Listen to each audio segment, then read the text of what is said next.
In this lesson, we're going to be working with complex numbers. Now, before we begin the lesson, I want to review something real fast.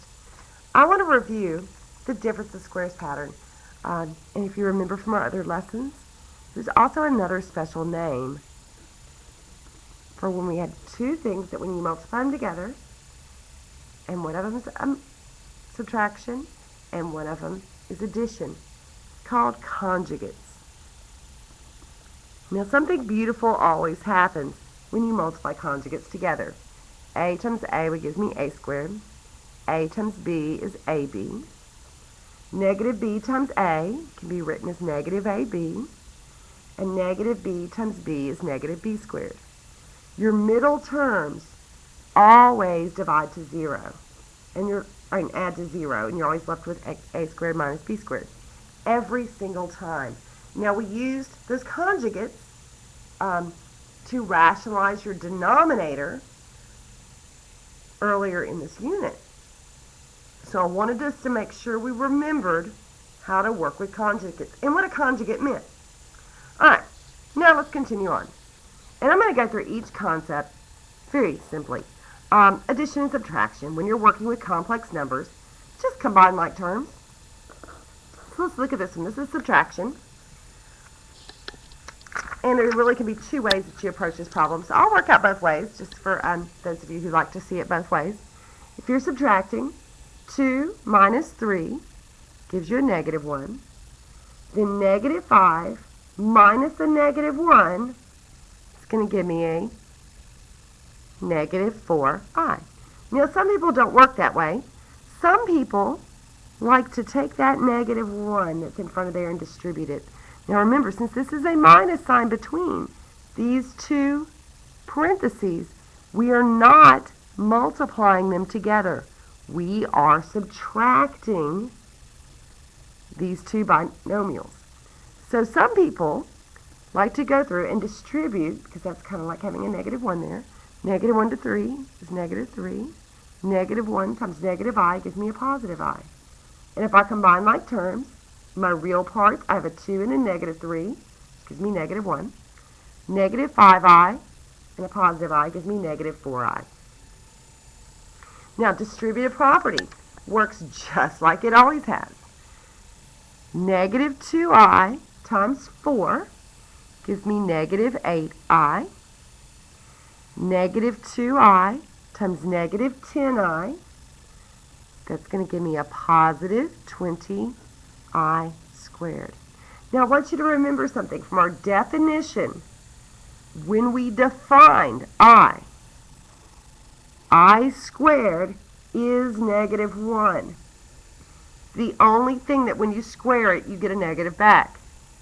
So I need to replace I squared with what it's equal to, which is negative 1. That's going to give me a negative 20. Now remember, we always write the real part first.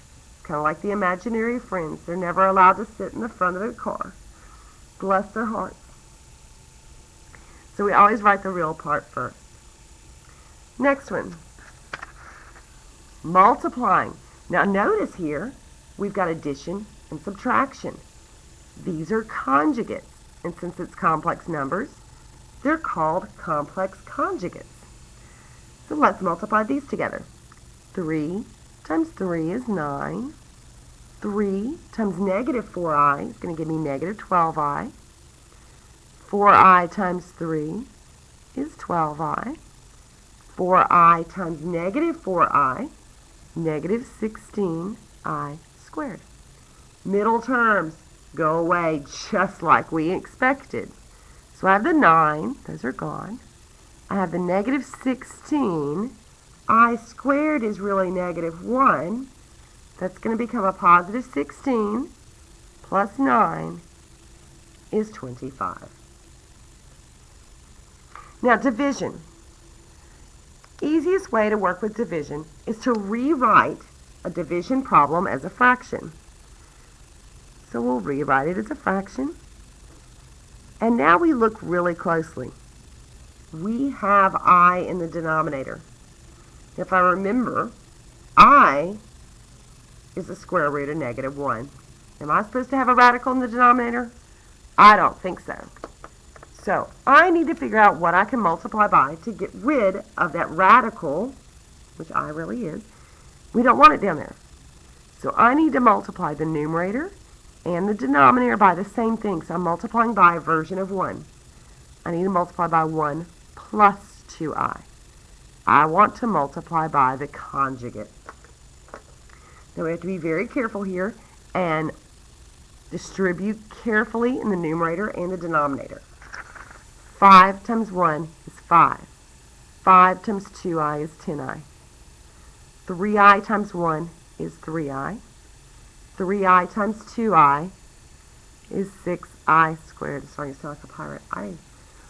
1 times 1, 1. 1 times 2i is 2i.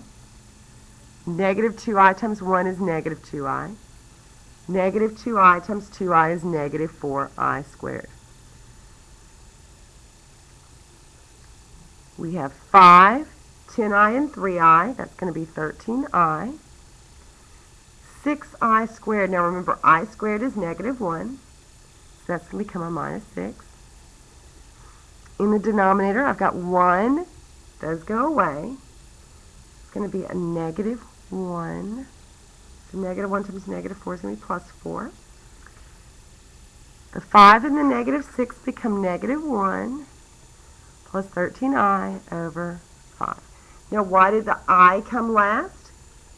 The imaginary friend principle. They always got to sit in the back seat of the car.